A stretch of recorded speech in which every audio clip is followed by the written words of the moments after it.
Welcome back, everyone. I'm Dave Livingston, president of Lewis University, and I'm joined this afternoon by Dr. Christopher Sent, our provost, for another Conversations from Stritch.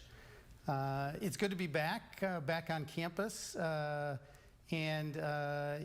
Chris is going to talk about a couple things that are going on, but it's been a good week. We've for students registering, for our new first-year students, both transfers and direct out of high school that are registering for classes through the SOAR program. We're glad today to be able to talk about some of the things that will be happening again in the fall, some of the ways in which we are adapting to COVID-19. And so we're going to talk today about academic support and student life. We have a couple really great guests to join us. Chris will introduce them more formally, but Toni Fitzpatrick and Jill Siegfried are joining us today to help us through some of the modifications and changes and enhancements that are happening in relationship to both academic support and student life. So it's my pleasure to be here with you, and I'm going to turn it over to Chris, and we'll get started on both some of the things that have happened in the last couple weeks around changes on campus, and then introducing our guests. Great, thanks. Hello, everyone. It's great to be here with you again. It's great to be back on campus, and I really just want to make a couple of updates before turning it over to our guests. One is that we did begin flight and aviation maintenance this week, and so we're really excited to have those students and staff and faculty on campus. Our SURE program, our undergraduate research in the sciences program started last week, and it's going well as some other research in our science lab, so we're really excited about that. All following phase 3 guidelines and CDC guidelines. But we're excited to have more people back on campus, as well as some more staff coming back to campus to work under our phase 3 time. Most of our employees are still working virtually, and we're really pleased and grateful for the incredible work that's happening in that virtual environment for most people.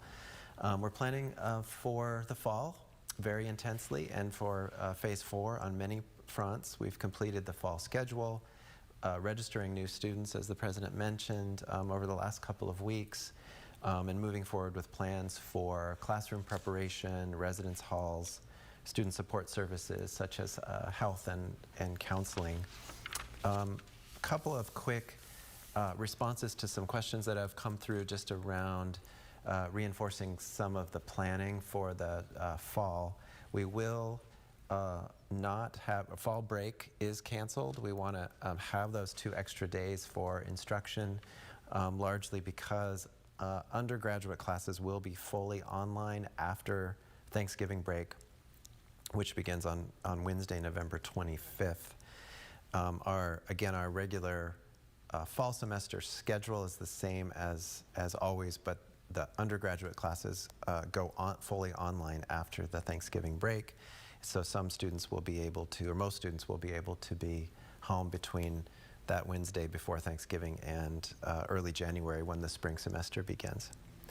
So as the president mentioned, our focus today is on academic support and student life, and I'm very pleased to introduce our 2 guests, Toni Fitzpatrick, who is our Director of Academic Support Services, and Jill Siegfried, our Director of Student Recreation. Toni and Jill have been leading our efforts along with part of our leadership team, planning for the fall semester, and particularly focused on building a rich student life experience as we transition into the fall. So welcome. I think Toni's going to be first with us. So welcome, Toni, and look forward to hearing from you. Yeah, welcome, Toni. Thanks for joining us. Hi, thanks for having me.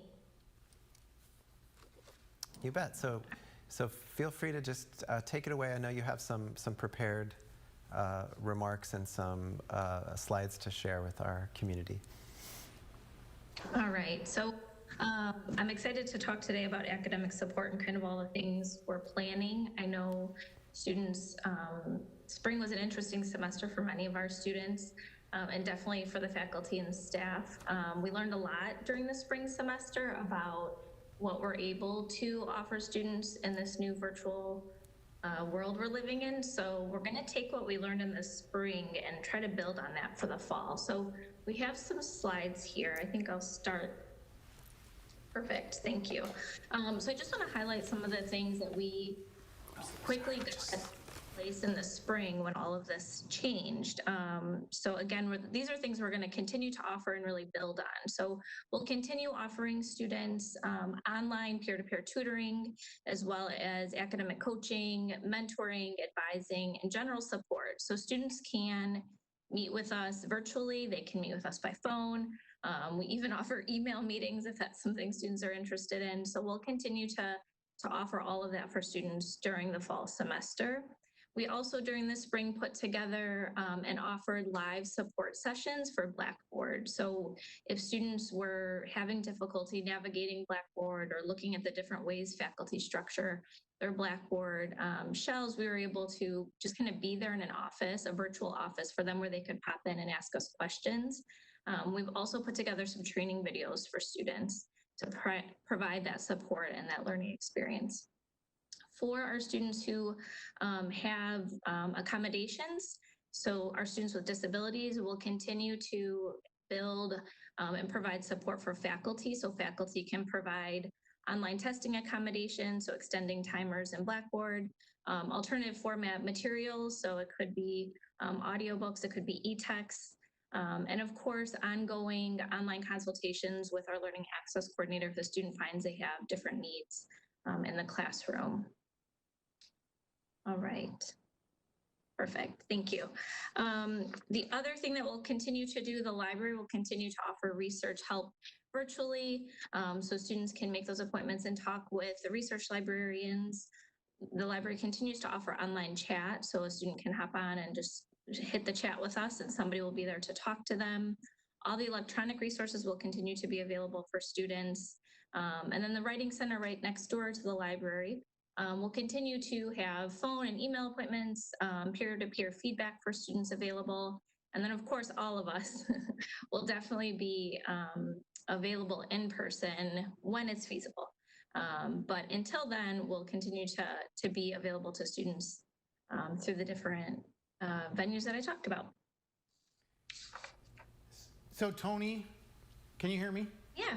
Yeah, Yes. could I just ask a question about, I guess it's related to, maybe both slides, but for our students, if they did find themselves in a situation as they wrapped up the spring in that online format, and I love what you had, especially in the first slide, in terms of resources available for people in terms of enhancing their ability to use Blackboard or other resources that faculty might be using, will they be able to, could they call you in early August if they wanted to get ahead of that and kind of walk through a course? Are those resources just going to be available once classes start? No, they could definitely call. We're definitely available. And then the other thing, so during, for our new students, they'll be learning, they've learned a little bit about Blackboard so far because their advising is happening in Blackboard. And then for our new students, both our freshmen and transfers, they will have a video available to them later in the summer to give them a more in-depth kind of training on Blackboard. For our current students, absolutely, we're totally available to them, and we'll have those live Q&A sessions for students before the fall semester begins. Great. So they'll definitely have support. Thank you. Toni, I have a question that you may be getting to, so feel free to push past me if you'd like now. But I just Okay. I'm wondering if, I guess, I know that one thing you've talked a lot about in your group is sort of how to replicate, if we are doing things virtually, that kind of stop in, just people wanting to come in, and either it could be for the Writing Center, it could be for academic support, it could be the library.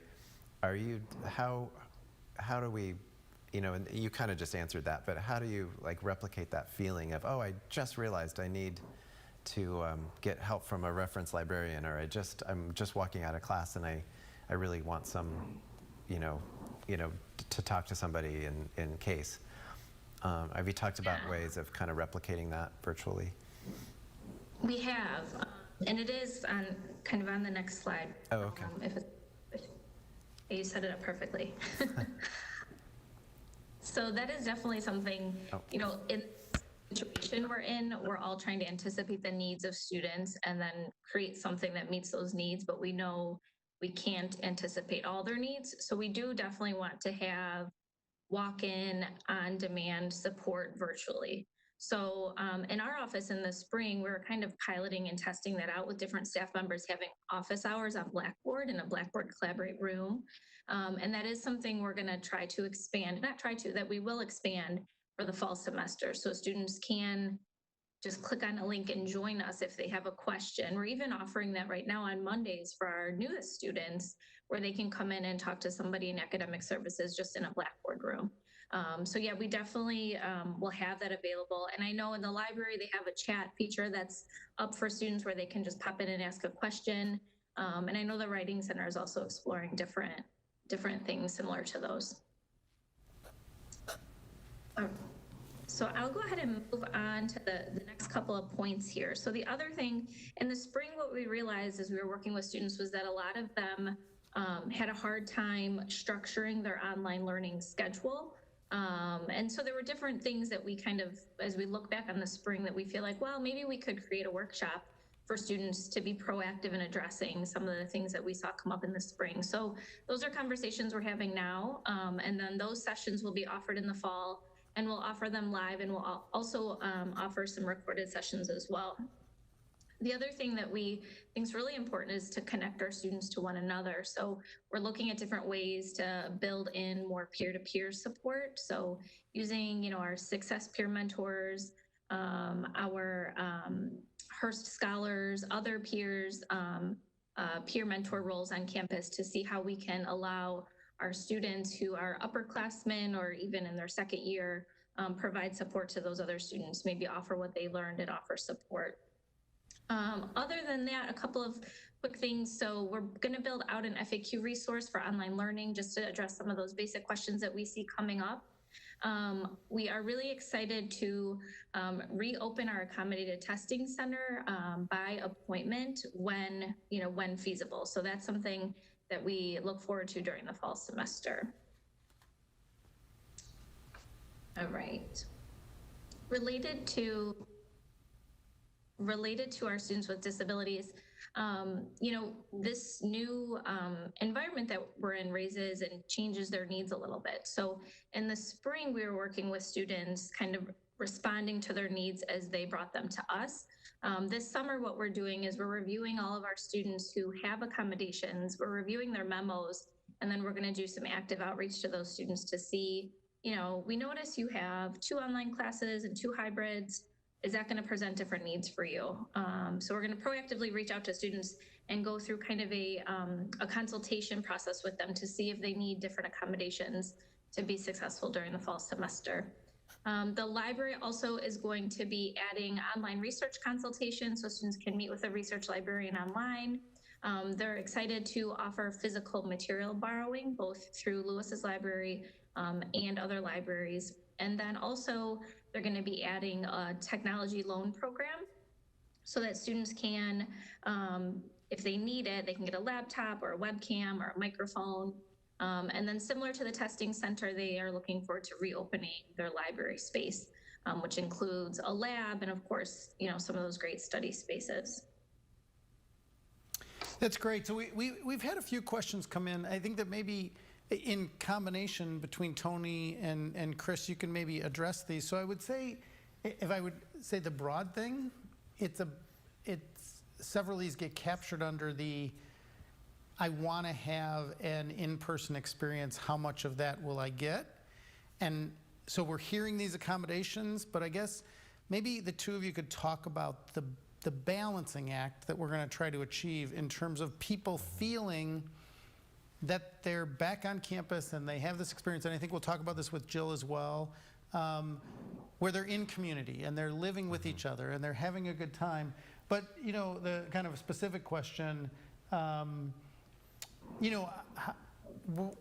will there be this personal attention that I'm used to at Lewis?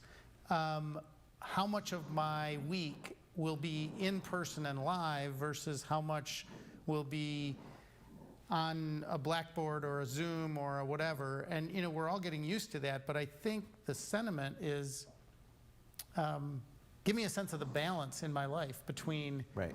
the online world and the real life world.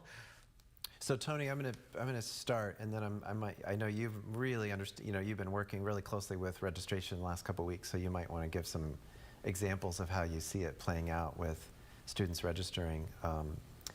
But first, a quick reminder of our basic scheduling strategy, which is to have all experiential learning courses, labs, and so on in person, to have some online courses and most courses that are traditionally on campus to be in blended or hybrid delivery. So the classes will meet one day a week, probably in almost all cases, on campus.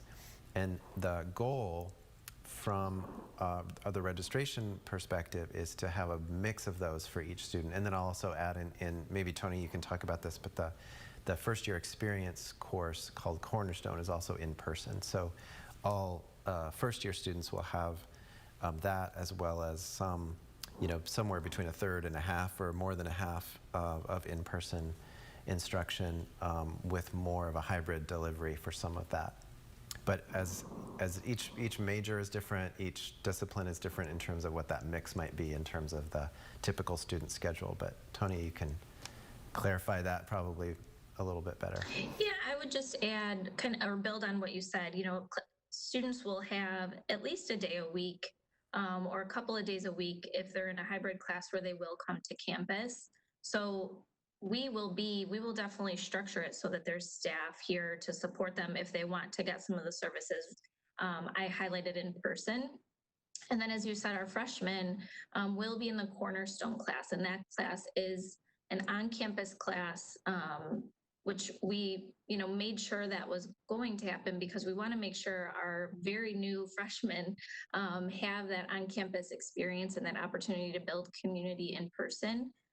So yeah, I just wanted to echo a couple of things you mentioned. We also know that if the particular majors or the academic departments are choosing some courses, to really privilege building community around the particular major, the history major or the physics major or what have you, that will connect. And then maybe Toni, you could make, Cornerstone is a curriculum, it has a syllabus and so on that's standard. You might want to talk about it a little bit, but I also might suggest that it's the place where students can share their experience. They can say, oh, I'm struggling with getting, I feel like I need more writing support, or I need more, help with Blackboard, or whatever it might be. And the faculty of Cornerstone can kind of come together and learn from that experience as we're going forward. Yeah, absolutely. Definitely the way we see Cornerstone as a place for students to get that support and, get answers to those questions, share concerns. Sometimes students just even need a space to vent a little bit with one another. So offering that space too. So yeah, that's definitely true of the Cornerstone class. And one of the things I was going to talk about, I don't know if we want to go to the next slide, but within Welcome Week, I was going to highlight Cornerstone. So oh, great. So could I just ask one more question, because it came in while the two of you were talking? I think it adds to this, what I'm feeling is this sense, it's hard to read a room when you're online, but are we still going to be able to, Toni, you mentioned the library, are we still going to be able to have study groups, a student asked. And then another student just asked whether we're going to go back to, how did they put it, normal in the spring semester. And I think we don't know the answer to the spring question, but Chris, you might want to address that. But I guess I would say, these questions just keep coming in about, can I be with my friends? Can I do study groups? Can I, and so what about the study group question, either one of you? Toni? Yeah, that's a good question. I think as soon as we're able to do that safely, we will do that. we feel similar to students. We want to see our students together. We want to walk through the library and see all the students huddled around a table. So all of us, as soon as that is safe to do, we will definitely offer that opportunity to students. Great. Yes, and we do not know about the spring, of course, but we maintain the intention to be as flexible as possible. We will make decision about the spring probably in September, once we have some experience with how that's going, and then have a lot more information from the health agencies about that. So we'll be prepared to be flexible in the spring and hope to be moving toward more in-person instruction and life in the spring semester. Yeah, that's And that's great. likely to happen, but we can't promise that. Yes. So Toni, you had another slide. I'm sorry, we keep interrupting you. Welcome week. No, not at all. Chris was just talking about Cornerstone, which I was going to highlight a little bit on the Welcome Week slide, so I can touch on that. So Welcome Week will take place the week of August 24th, leading up to the start of classes August 31st. And for our returning students, they know, Welcome Week is really focused on community building and connection, and that celebrating the start of the school year. So that's definitely something that we want to continue. And so right now we're just being creative in the way that we plan that out, given a mix of being on campus and online. So we'll continue to have welcome activities and orientation programs for both employees and students. Those will be offered in person and hybrid. So whenever we're able to structure in-person experiences, we're going to be doing that. So sometimes that'll mean it needs to be in a small group. Sometimes it means we're going to need to be on some type of rotating schedule. So those are the things we're looking at. And we know, just as the questions are coming in, right, how much students want to be on campus. And so we're going to try to create opportunities for students to be together. Related to Cornerstone, so the Cornerstone class will meet several times during Welcome Week in person. So that will allow, for our freshmen, that opportunity to kind of develop a foundation of community and connection. Similar with our first year flyer convocation, that's something we're looking at. How do we plan that out so that we can mark the start of our first year students' college experience, and of course the move-in process. So I know you all talked a bunch about this. I believe it was last week. Yeah. So that process will be staged over a few days to ensure students can move to campus safely. I think the biggest thing, I guess, that I would say, and maybe it speaks to the questions that you were seeing coming in, whether we're online or on campus or we're both, we're so committed to being there for our students. I think this spring really taught us how nimble and responsive we can be. Within a matter of days, all the staff were working from home and up and running. And so we learned a lot, and I think we are all committed to our students. And so whatever we need to do, however we need to change what we're doing to respond to their needs and connect with them, that's what we're going to be doing, and that's what we're going to be working on. Great, thank you so much, Toni. If you don't have any questions, I think No, I think we can we'd move on to Jill. Love to Yeah, that'd hear be great. from Jill now, and stick Thank you, around. Toni. I mean, stick around, of course, because we'll have probably questions have that'll more. probably come back for you. For sure. Sounds good. So hi, Jill. Hello. Thanks for having me. It's good to be here. Thank you for joining us, Jill. We really appreciate it. I have a lot of fun and interesting information that I'm anxious to share with everyone regarding student life for the fall. So I don't know if we could maybe put up the slide. It's up. There you go. Excellent. The first bullet talks really about traditional, familiar programs and events, because that's kind of the big question on everyone's mind. So I'd like to start out by just saying that there's been a diverse group of student life departments that have been enthusiastically working together for the last month or so, planning a variety of programs and events, which we're pretty excited to offer to you. So there will be plenty of the usual things to do on campus that is familiar to help us feel somewhat normal, like attending student activities and socials, home athletic events, participating in intramurals, student organization meetings and events, things like the Unity Dialogue, the Java Detour, utilizing the Rec Center, plus much more. It should be noted, though, that all these programs will be implemented utilizing CDC, IDPH, and ACHA guidelines to make sure that we're following all the guidelines to keep us all healthy and safe. Programs may be delivered. I'm sorry, is there a question? Programs may be delivered face-to-face on campus, virtually, or in a hybrid model where we can accommodate those on campus as well as those that are off campus. So when the pandemic struck and we were all kind of forced to reimagine our jobs and figure out how to reach our student audiences and faculty and staff audiences, we learned a lot about virtual programming, and I actually see this opportunity to be the greatest outcome of the pandemic because now we will have developed online capabilities that we can continue to offer to students off campus, which would include our traditional students, our adult students, and then our graduate students. So for that, I guess we could be grateful for what the pandemic has taught us. Yeah, that's So great. how will we deliver these programs? Basically, we'll be very aware of the social distancing guidelines when determining if we can host an activity on campus. So in some cases, the number we can accommodate may decrease drastically. So in this instance, we're planning to offer programs in person and virtually simultaneously. We may be streaming on Facebook Live or on YouTube. In some cases, we may utilize TikTok for various challenges like a fitness challenge, a dance contest, or something we're calling snack attack tutorials. And the students can all relate to TikTok very well, and I think they're going to find it exciting that we're going to bring it into our portfolio of programs. There may even be some club and organization meetings where some members are present in a room and some are participating virtually through Zoom or another platform, just depending on, where we are and if students are interested. If they're commuter students and they want to stay home, we now have the understanding to be able to offer both options, which will be nice for us.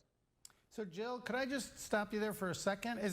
Are you talking about things like, like a Pilates class where there might be 6 people in the class and then 12 people that are online doing it from home or doing it wherever, or a yoga class or a, spinning class? That's the kind of stuff you're talking about?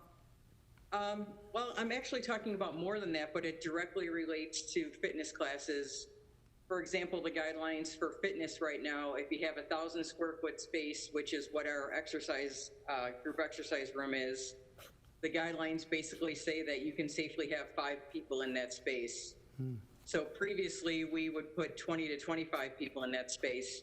So our plan is we just recently purchased microphones and speakers, and we plan to figure out a live stream where we're going to have people who might be in the class. There are only 4, unfortunately, with the instructor, but then we can stream it so people can participate from home or from their dorm room on campus or wherever they may be to join in the opportunity.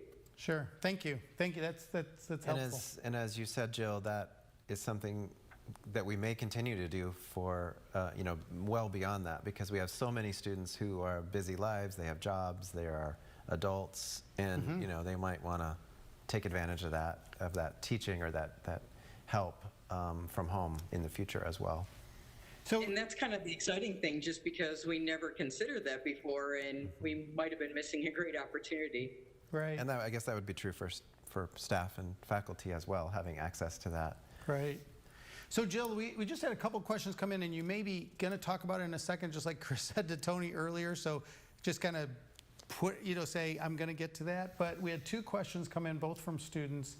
One is about intramural championships and whether they're going to be held. And then the other, which might be about from a first-year student, how do I join a club sport if club sports are going to be happening? So again, you might be getting to that later, but just a couple questions that have come in.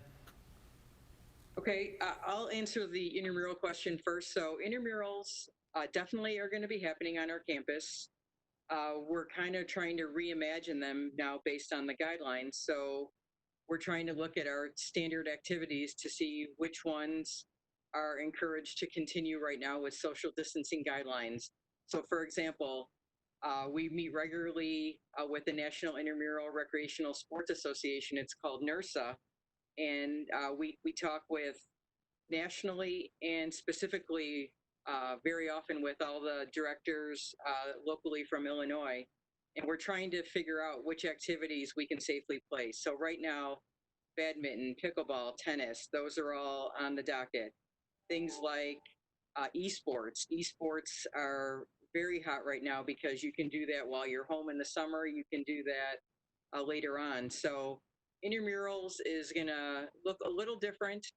I would imagine we'll still have championships. We'll still have the coveted intramural championship T-shirt, but we might not be offering things like 5-on-5 basketball right away, just until some of the guidelines change. Right now, they're not encouraging those types of activities. So we'll stay in tune with what's happening in the industry and be sure to adapt our schedules as more activities seem safe for our students. Thank you. And then is there anything about club sports, or is it basically the same kind of thing with club sports? So for club sports, we're basically planning the same thing. Some activities might be a little different. Like, for example, I can't see jiu-jitsu happening in its standard form as we've done it in the past. But I see club volleyball, club hockey, all their leagues are planning to move forward. There might be some changes in guidelines. We might shorten some of the schedules or seasons a little bit just to eliminate a little bit of travel. But definitely, if a student was interested in joining a club sport, they can go on the webpage, find the person who's responsible for the club sport. So if there's a captain or a coach, email them, or if they have difficulty, they can ultimately email me as well, and I'll help get them connected with whatever team they have an interest in. And for those first-year students, we also have a kind of activity fair in the first few weeks. So some of these we'll have flyers about many of these, not just club sports, but other clubs and organizations that people can be a part of.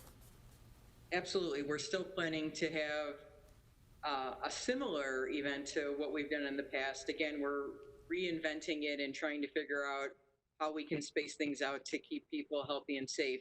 But we will definitely be soliciting students for all of our clubs, organizations, and programs that we have to offer. Great, thank you. And Jill, I think you were kind of getting to this before we started dwelling a little bit on the rec sports and athletics side of things. You were kind of also talking about other student organizations. So for people who maybe are not super familiar with them, could you just give some examples of the types of student organizations we have and how they might meet in the fall? Sure. So one I'm sure that comes to mind is Greek organizations. There are also student clubs, like there would be Best Buddies, the Lemon Club, different organizations like that. And again, for the students who are on campus, we'll just have to find a space that's big enough to accommodate social distancing, and they can meet in person. If students want to connect also at the same time virtually, we should be able to set that up as well. So again, we're giving students the opportunity to stay connected. Even if they have to run home to go work or whatever it might be, they might be able to jump on the meeting virtually. So again, they'll be able to participate like they could in the past, but now just with more opportunities, because virtual is a new opportunity that we didn't see before. Great. Great. Do we have other slides, or is that? I think that might be it. Okay, so Jill, we did have another question come in about weight rooms. So will the weight rooms be open? And, are there going to be any restrictions around working out in the weight room facilities? So I can only speak to the Powerhouse Gym and the Rec Center weight room where we have the selectorized equipment. So we are planning to have those spaces open. Right now we're working on what the guidelines will work like, and it really depends on what happens in phase 4. In some cases right now, organizations, gyms, and schools are talking about reserving a time to have your workout space. In some cases, people have either decided to put caution tape and go every other piece of equipment or space the equipment out more. The exercise guideline states that it should be 10 feet apart. So, we already kind of have been talking about how we'll restructure and redesign the fitness center just to make it so we can accommodate the most number of people. And we'll be doing the same thing in the Powerhouse. So the thing that might change is some of our our capacity might decrease a little. So in the past, say, for example, if we could have had 50 people in the powerhouse, maybe we could only accommodate 25 now with the new guidelines. So we'll really just be kind of looking at this again in the next few weeks, just refining everything, anxiously waiting to reopen. Yeah, and we have a couple more questions come in. They might be for any one of the three of you. So I'll just throw them out, and then you can, whichever one of you wants to answer them. So a couple faculty questions, actually. These last two have been. So how many students will be living on campus in the fall? Has there been a change? I know we talked about that last week, but it's come back up. So change in capacity, and then how will they be engaged with these different services that they're used to? And then secondly, what about, is there going to be any change for services for international students? And in terms of their housing, capacity or issues around being an international student. And I know we're going to maybe talk about that in more depth later, Chris, at a different session, but just, maybe some generalized stuff that any one of the three of you may want to address. I think I can take that one on, and you two can add on if you'd like. So first of all, just to go back to a couple weeks ago when we focused on residence halls, our goal is to have more single rooms for all single rooms for new students, for first-year students, and to return to the suite living for our returning students who choose to do that. The capacity is going to be at about 85%. So for us, that's a little less than 1,000 students living on our campus in the fall. The food service, again, that is evolving, but our current plan for food service is to have the Brother James Gaffney Center open, to have the C-Store open, and to do both reserved seating as well as pickup food in the fall. The other parts of the student life experience would be very similar to what Jill was just describing. We imagine our residential students would do as much in-person activity as possible, but could certainly participate in some of the remote activities as well from their campus home. And then we are going to focus on international students almost exclusively at a future one of these conversations, but our international population will be part of that residential population, and the support for them is very similar to how it's always been. That's great. Thank you. So we don't have any more questions coming in. I think what you emphasized a little while ago, Chris, and both of you, both Jill and Toni mentioned this.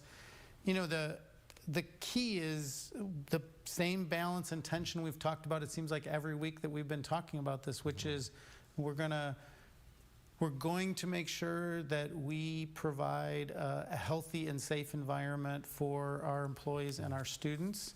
That's a priority, and we're going to follow all the guidelines that we receive from both the CDC and the Illinois Department of Public Health.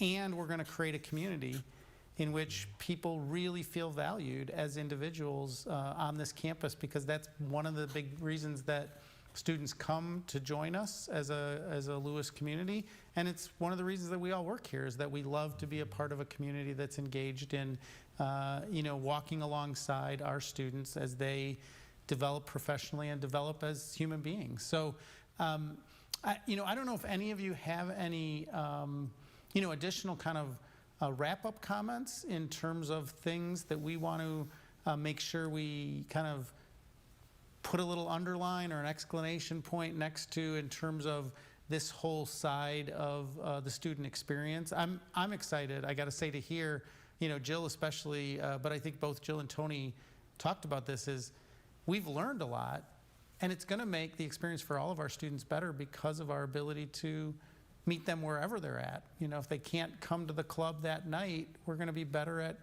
letting them Zoom in. So I don't know if any of the three of you have things that you want to wrap up with. I do want to say something I forgot. I was thinking about when Jill was talking or doing her presentation, One thing I want to add on to that is that I have been really grateful for our student government, especially in the last couple of weeks, and we have every intention of that group being really certainly active and engaged as representatives of their community as we go forward into this year. And I'm really looking forward to working with them. I know we all are. As well as hearing from many of these other student groups who really will continue to teach us as we're going through that learning experience of what it's like to be a student at Lewis in this environment in every sense of what that means. And I really I couldn't have said it better than what you just said, Dave, in terms of it's a combination of both building community and walking with students as we learn more about what their needs are. And I just really loved what Toni and Jill both said around that, around how we're both providing support, but also listening to what students are interested, or listening to what they're going through and what they're having fun doing and not having fun doing, and so on as this experience unveils itself. So Jill or Toni, or maybe I'll just start. Jill, do you have any last comments that you want to make? We're so grateful. I just want to say again, I said at the beginning, but really grateful. You shared some really important stuff for our students and the families, for them to understand what it's going to be like. But any closing comments you have? I'd like to give a shameless plug for a program that we just recently planned, if it's okay. Sure, plug away. So when our group met yesterday, our Student Life Planning Committee, we decided to offer a large collaborative community activity in August that I'd like to kind of share some details with you. So it's going to be a virtual 5K, walk, run, jog, crawl, however you want to get to the end of the 5K. Since diversity and inclusion are important at Lewis, this event is called the Lewis University United in Diversity 5K.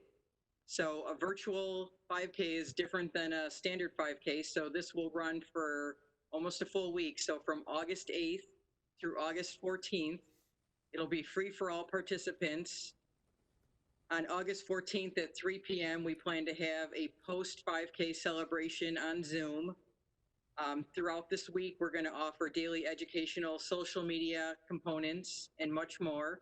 We're still working on some details, but since the Student Life Planning Committee kind of created this thought this week, we thought it was worth talking about today, and hoping that students, faculty and staff, families of students, alum, we're going to try to engage the entire community to participate in this Lewis University United in Diversity 5K. That's great. So is there something on our website about that, or on the wellness website about that at Lewis, or is there, where do we find this information? So we'll be posting it very soon. So we have not posted it yet, but we're working out all the final details because this is our first virtual 5K as well. So we mastered the traditional in-person 5K, but now we're kind of rethink the virtual 5K. Excellent. So hopefully in the next week or two, we'll have information out on the webpage. And we'll be sending out social media messages to encourage people to sign up. That's excellent. That's great. I'm excited about that. I actually have been, I've found myself running a little more because I'm not commuting as much, so that I get that extra hour, and it's been great to get back into, I wouldn't say I'm in running shape, but I'm in crawling shape. Well, you have a week, it sounds like. So, Toni, any last comments from you? Yeah, the one thing I was going to add, we have a slide with a couple of email addresses on it. So, we're still in the planning stages for lots of things. So we welcome, especially the students who want to weigh in with ideas that they have on, do they have different ideas based on their spring semester, whether that was in high school, at another college, or at Lewis? Do they have ideas for us, things we should be thinking about when we think about academic support or when we think about student life? So those email addresses, students feel free, or other community members feel free to send us thoughts and ideas. And then we'll keep the websites listed there updated with what we're working on and what we're putting together. That's great. Thank you so much, Tony. So, And as always, we will post our new Yeah. tradition of posting the PowerPoints. And yeah, so this will all be available. All of the slides from Jill and Tony will be available.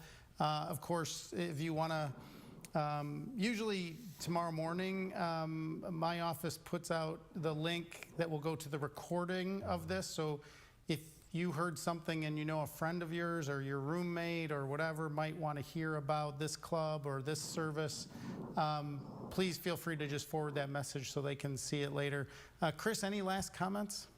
no, I think we've done it So, all. you know, what I want to do as I wrap up, I do want to just mention, last week we talked about George Floyd and the issues of systemic racism, and we had a couple really great conversations this week. So I want to just thank our student body president, Jada Hoffman, and as well as the other students who were on a session this week, as well as all of our faculty and staff who are continuing to reflect on issues of institutional racism that we face at Lewis, that we face as a society.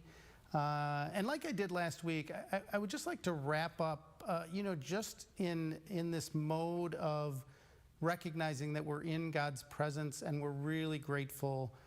You know, we are so blessed at Lewis with employees like Tony and Jill and Chris and all of our colleagues who really work in association on behalf of our students. And so as we wrap up today, I just want to say how grateful I am and how blessed we feel.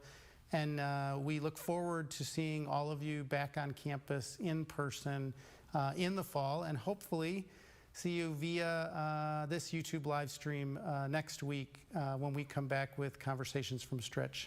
Have a great week, everybody.